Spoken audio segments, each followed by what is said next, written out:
चमचमीत गावरान पद्धतीचा डाळ दोडका बनवलेला आहे। असा दोडकाची भाजी जर एकदा तुम्ही केली ना, त्यांना आवडती दोडकाची भाजी सुद्धा आवडीने खातात। त्यासाठी दोडका असा शिराचा दोडका आणायचा, त्याचे छोटे छोटे तुकडे करून स्वच्छ धुवून घ्यायचा। इकडे बघू शकता मस्त असा दोडका कट करून घ्यायचा। कढाईमध्ये तेल तापत ठेवून त्यामध्ये थोडेसे जिरे, कांदा, टमाटर, मिरची टाकून परतून घ्यायचं।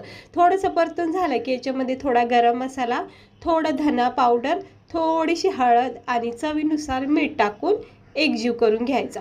हा दोडक्याची भाजी ना आपण लाल मसाल्याची नाही, हिरव्या मिरचीची करतो। खूप छान चव लागती, तुम्ही एकदा नक्की करून बघा। आता हे सगळे मसाले परतून झाले की याच्यामध्ये आपण भिजवलेली थोडीशी चण्याची डाळ याच्यामध्ये टाकून घ्यायची आणि ती मिक्स करून घेऊया। असं सगळ्या डाळीला मसाल्याची कोटिंग लागते। मग आता डाळ मिक्स करून झालं की याच्यामध्ये आपण कापून घेतलेले दोडके टाकायचे। अजिबात पाण्याचा थेंब सुद्धा टाकायचा आणि वाफेवर ही भाजी होती।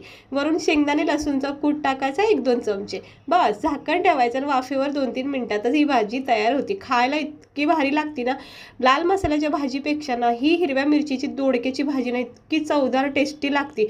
आणि ज्यांना आवडत नाही ना त्यांना तर देऊन बघा, इतके आवडीने खातील आणि न आवडती दोडक्याची भाजी सुद्धा आवडीची होईल। टिफिनला सुद्धा खूप छान भाजी आहे। कमी वेळा असेल तर अगदी सोप्या पद्धतीने तुम्ही ही डाळ दोडक्याची भाजी बनवू शकता। कशी वाटली रेसिपी? आवडली असेल तर लाईक करा, चॅनलला सबस्क्राईब करा।